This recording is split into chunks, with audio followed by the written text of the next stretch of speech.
है, उसके बारे में कुछ बताइए। ये फिल्म एक मेरा सपना था, क्योंकि मेरा जो कुछ जुड़ाव रहा है 40 सालों से वो कंस्ट्रक्शन के साथ रहा हुआ है, और यहाँ कंस्ट्रक्शन प्रोजेक्ट को काफ़ी हाईलाइट हुए हैं, और एक आदमी अपने अरमानों के साथ कैसे आगे बढ़ सकता है उसकी धगश और मेहनत के साथ इसमें दिखाने का प्रयास किया गया, जो सब युवाओं के लिए प्रेरणादायी बन सकता है।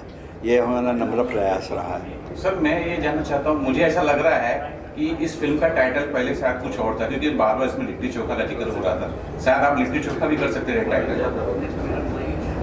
नहीं, लिट्टी चोखा करने का कोई इरादा नहीं था, और करने का बाद भी नहीं था। 1 किलो आटा एक मजबूरी में आदमी क्या मांगेगा, जब भूखा पेट होएगा तभी क्या मांगेगा, वो सोच के किया था। लिट्टी चोखा तो लिट्टी पे तो घी भी उसके लिए घी चाहिए, तो वो बात नहीं थी। एक गरीब आदमी को खाने के लिए जो बेसिक खाना चाहिए उसकी बात थी ये।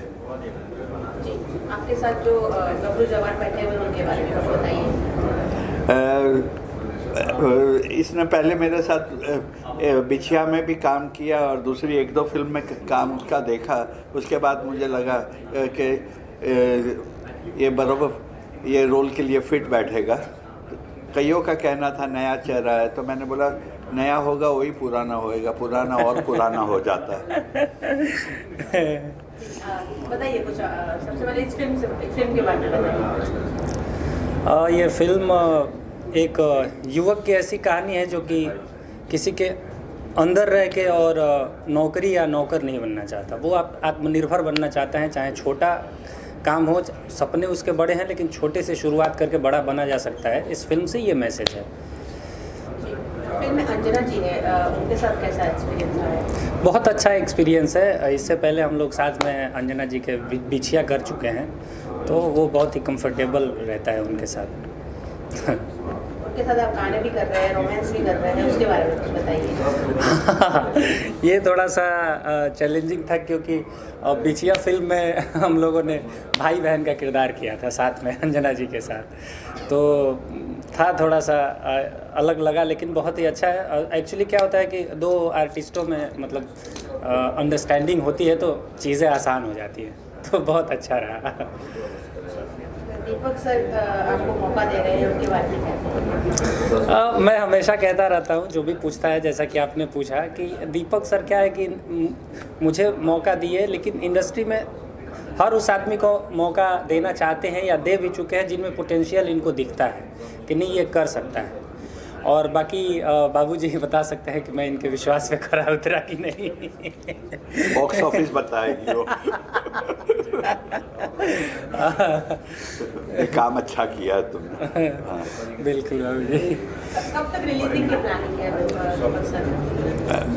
प्रॉबेबली इन नेक्स्ट 2 मंथ्स, 2 महीने में, अगले 2 महीने में कर देंगे। अंजना जी आज यहाँ उपस्थित नहीं है, क्या वजह है? उनकी फिल्म का ट्रेलर लॉन्च है। नहीं, लखनऊ में है। उसकी माँ की तबीयत ख़राब थी और गई है बहुत टाइम के बाद। सीरियल में यहाँ जुड़ी हुई थी, उस वहाँ से ब्रेक मिला और माँ की तबीयत ख़राब है करके गई है। तो बोलता तो आ भी जाता 1 दिन के लिए, वो आ जाती, मगर मैंने सोचा कि नहीं, माँ और बेटी के साथ रह लेने दो। बिछिया के बारे में जानना चाहूँगी। जैसे बिछिया और बाकी पोस्टर्स मुझे दिख रहे हैं, रितेश पांडे जी के का गाने का पोस्टर दिख रहा है, उसके बारे में कुछ बताइए।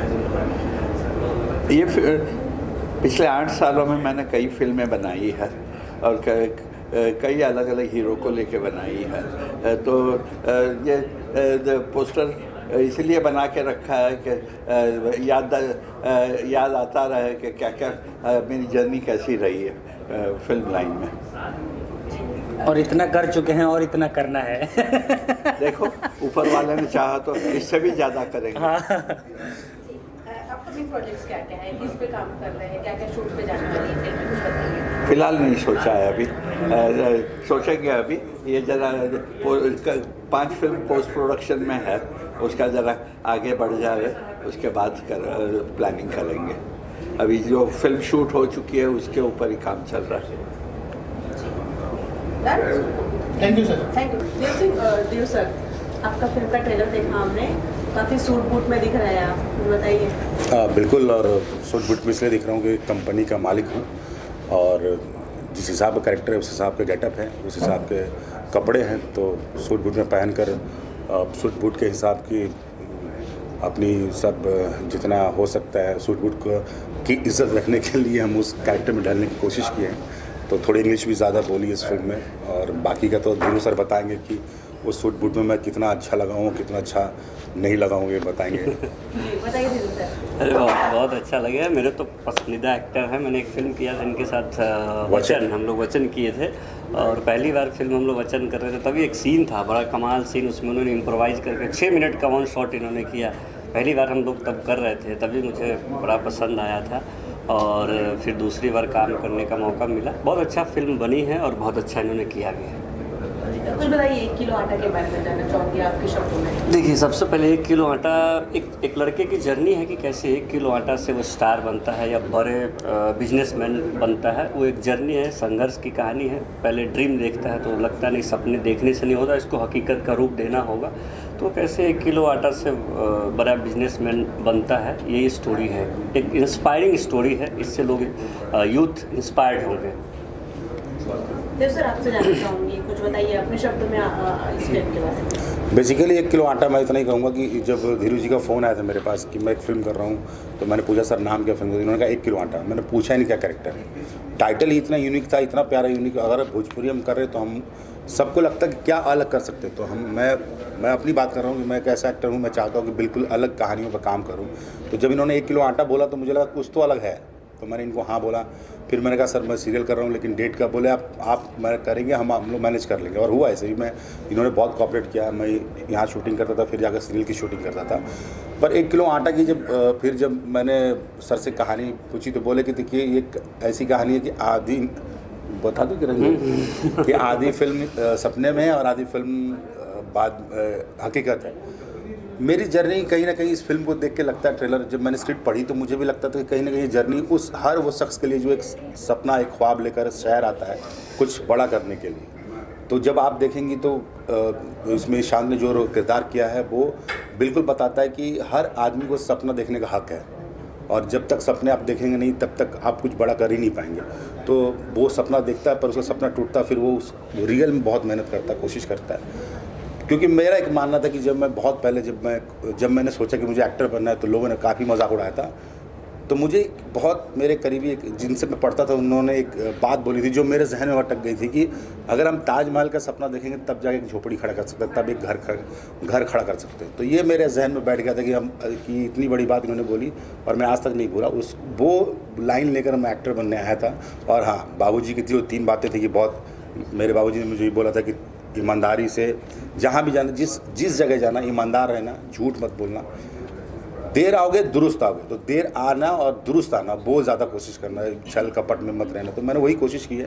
तो इस फिल्म में भी एक लाइन, लास्ट में लाइन आता है कि जब मैं बोलता हूँ शांत कि जो ज़िद्दी और जुनूनी होते हैं एक दिन कामयाब होते ही होते हैं। तो ये है, मैं यही कहूँगा कि एक अच्छी सब्जेक्ट पे कमाल से फिल्म बनी और धीरू जी ने बहुत अच्छी कास्टिंग भी की है, बहुत अच्छा डायरेक्शन किया है, बहुत अच्छा काम किया है और बहुत अच्छा काम करवा भी लिया है सबसे, हम लोगों से। और मैं दीपक शाह जी का बहुत बहुत धन्यवाद कहना चाहूँगा कि इस तरह की इंस्पिरेशन फिल्में जो बन रही हैं भोजपुरी में, ऐसे सारे निर्माताओं को मैं बोलूँगा कि आप सब सामने आइए और नए प्रतिभाओं को मौका दीजिए। शांत नया लड़का है और जिस हिसाब से दीपक शाह जी ने उनको मौका दिया, मैं चाहता हूँ कि और भी एक्टरों को मौका दिया जाए। अभी तो मेरे थोड़ी देर पहले बात कर रहे थे, बोल रहे थे कि देखो अभी तुमको लॉन्च कर रहा हूँ मैं अगली फिल्म में। अच्छा, नहीं, हाँ बोल रहे थे, फिर बोले कि लॉन्च करने के लिए, लेकिन तुमको लॉन्च करने के लिए ज़्यादा पैसा खर्च करना पड़ेगा। मैं मजाक कर रहा हूँ। खैर, दीपक शाह जी बहुत अच्छे हैं और धीरू जी के साथ काम करने का ये मेरा दूसरा मौका था। हम लोगों ने काम किया और मैं आगे कोशिश करूँगा कि ये जल्दी मुझे बुलाएं और मैं इनके और फिल्मों में काम करूँ। इसी को मैं कैरी फॉरवर्ड करूँगा। इन्होंने बोला दीपक शाह जी, बहुत कम ऐसे प्रोड्यूसर होते हैं जो सिनेमा किसी के लाइफ बनाने के लिए करते हैं, किसी बच्चे का सपना पूरा करने के लिए, किसी लड़के का सपना पूरा करने के लिए। तो ईशान जैसे लोग, बहुत सारे लोग हैं बॉम्बे में, पर हर कोई लकी नहीं होता, हर किसी को दीपक शाह जी नहीं मिलते हैं। और बिना कैलकुलेशन, बिना बिजनेस कैलकुलेशन के फिल्म बनाना कि क्या प्रॉफिट क्या लॉस होगा बाद में देखेंगे, किसी का कैरियर बन जाएगा, उसके लिए फिल्म बनाना, निस्वार्थ भाव से फिल्म बनाना, ये दीपक शाह जी जिनको प्यार से हम बाबूजी बोलते हैं, बहुत बड़ी बात है। और शायद मुझे लग रहा है वो अकेले ऐसे प्रोड्यूसर है भोजपुरी इंडस्ट्री में जो इस तरीके के लोगों पे भरोसा करते हैं, नए लोगों को मौका देते हैं। और मैं तो चाहूँगा हमेशा आगे भी मौका देते रहें वो सबको, ताकि नए नए टैलेंट उभर के आए। उनके दिए हुए मौके वाले लोग आज स्टार, सुपरस्टार कहते हैं, कहीं ना कहीं जड़ और कहीं ना कहीं नींव बाबूजी का ही रखा हुआ है। बाकी बाद में तो फल फूल खिलते ही है देश दुनिया में, बट नींव रखा हुआ उन्हीं का है। तो मैं चाहूँगा कि ऐसे ही उनका आशीर्वाद सब लोगों पर रहे और भी नए नए टैलेंट्स उभारे उनके बैनर के थ्रू। अभी तो तन्वी मल्टीमीडिया के बाद एक सिस्टर ब्रांच आया है, अनिका आर्ट्स। मैं चाहूँगा अनिका आर्ट्स से भी बहुत सारे स्टार्स आए और अपना नाम कमाए, बस। हाँ, इतना ज़रूर मैं भी एक लाइन उसमें जोड़ना चाहूँगा कि सर का काम है नए टैलेंट को मौका देना। तो नए लड़के, जो नए टैलेंटेड लड़के, मेहनत उनको करना है। हाँ, उनको एक मौका मिल गया तो बार बार ये नहीं कि, तो मेहनत उनको करना पड़ेगा और मेहनत से ही आगे की राह खुलेगी। तो अगर किसी ने उंगली पकड़ी है तो बस उसको पकड़ के आगे बढ़ने की कोशिश करिए, अच्छा काम करिए, ईमानदारी से काम करिए। किस्मत एक बार साथ देता है, पर मेहनत आपको आगे लेके जाता है, तो ये बहुत ज़रूरी है। तो ये मैं नए लड़कों के लिए कहूँगा। Thank you so much.